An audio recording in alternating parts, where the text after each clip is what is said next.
Welcome to Coffee and a Weather Map with Jeff. Although this morning, this afternoon, as I say this, it's almost 1 o'clock. Mountain Dew and a Weather Map with Jeff. We'll get right into things this morning.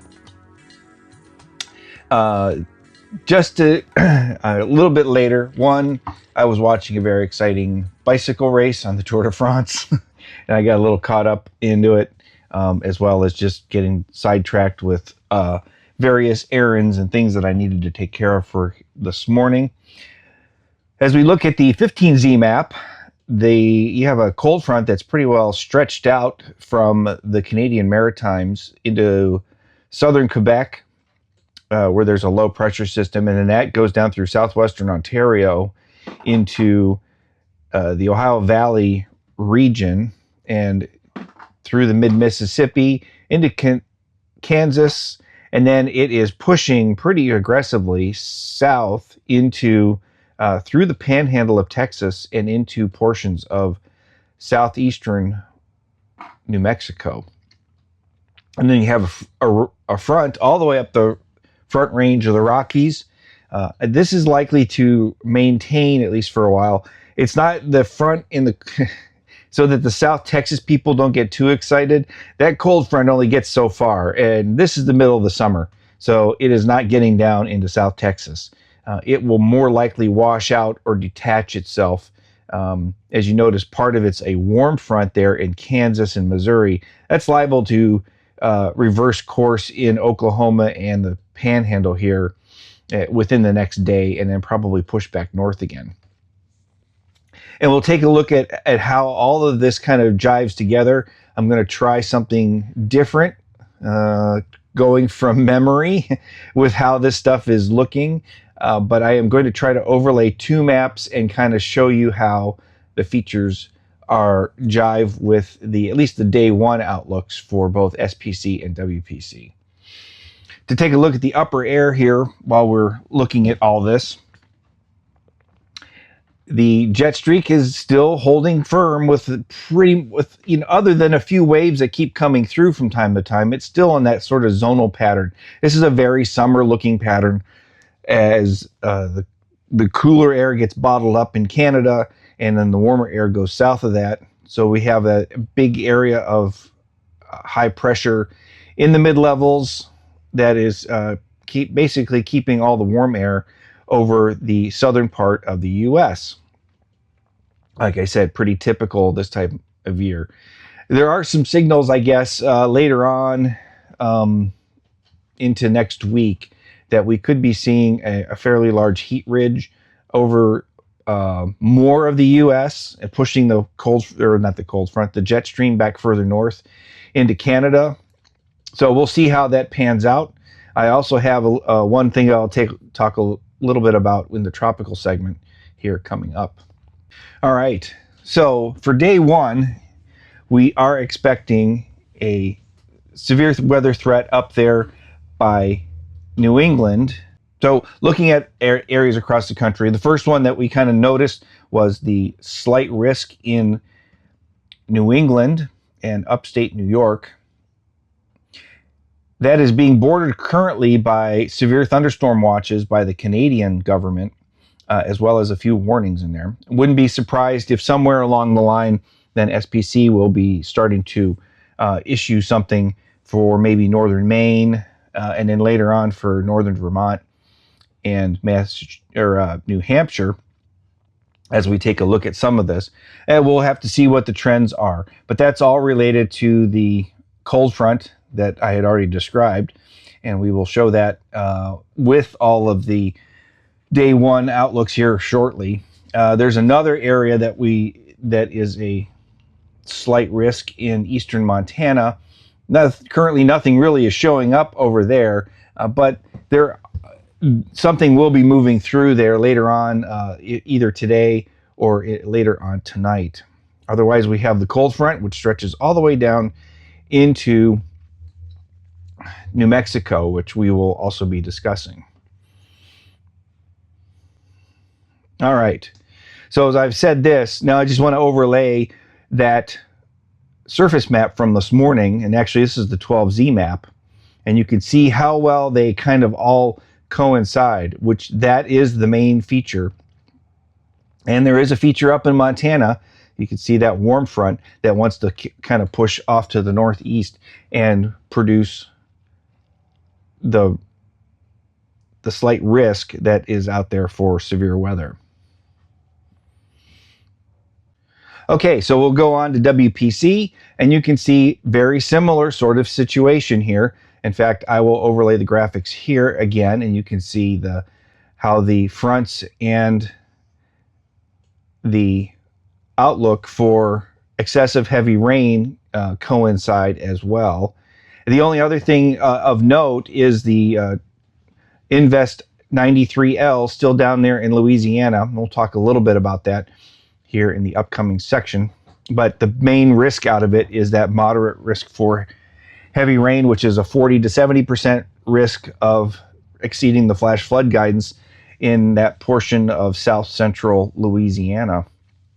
Everywhere else has a slight risk. The thunderstorms currently are in the Gulf, but the whole system itself is expected to start to recurve and go into northern Louisiana by tomorrow. All right, to get into the upper or the tropical section, we still have disturbance number 1, or that's also known as Invest 93L. The surface and radar indicate it's still a broad area of low pressure over the northern Gulf. It's pretty much on the coast there, just south of Mississippi. There isn't a whole lot, so the Hurricane Center has lowered the chances of it developing to 30%. I would not be surprised that within the next 24 hours, they've either done 10% or just gotten rid of it completely, especially as it's expected to move onshore here over the next 24 hours. As I was also saying, and it doesn't actually have anything in here, the rest of the Atlantic currently does not look like it's going to do anything. One YouTuber that I follow was pointing out that we could have another one of those homegrown situations, just like this one, just like Chantal, with this next front that moves off.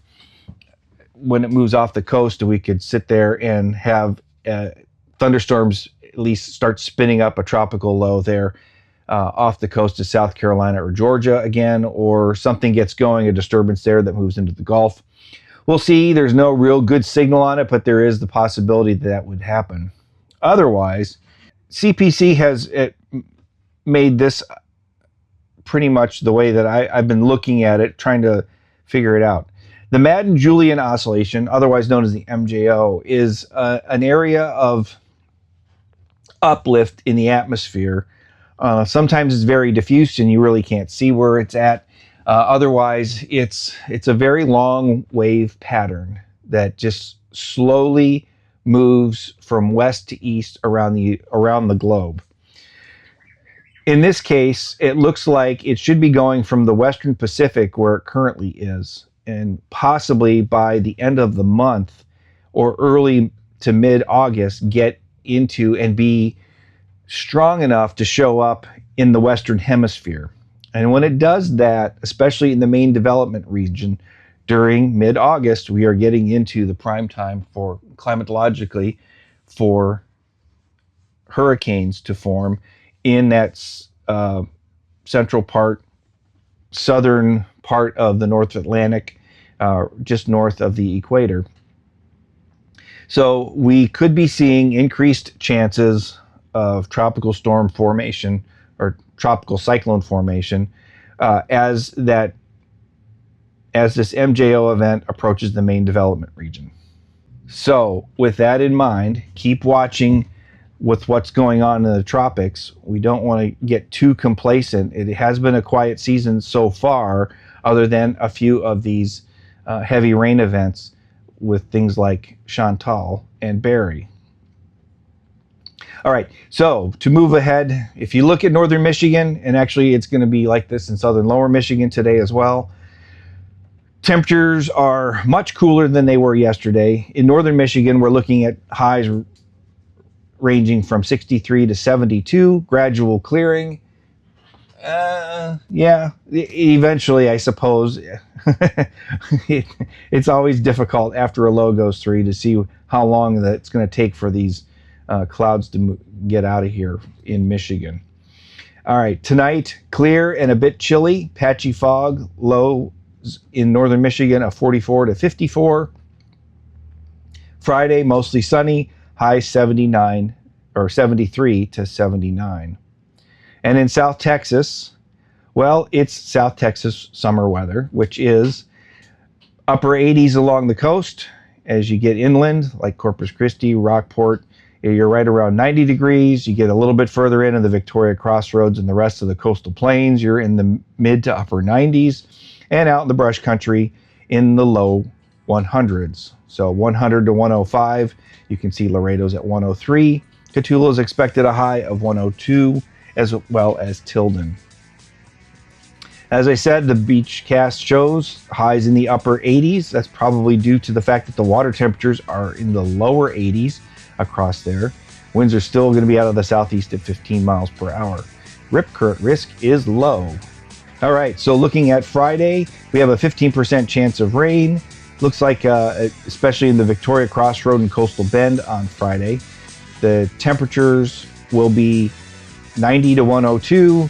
Saturday, 90 to 103. It's kind of a broken record. Mainly 90s with, as the further west you get out there into the brush country, you end up getting above 100 degrees, which looks like it's going to continue that way through Tuesday.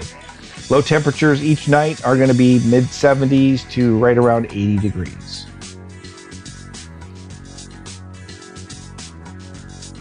And with that, have a great day and stay safe.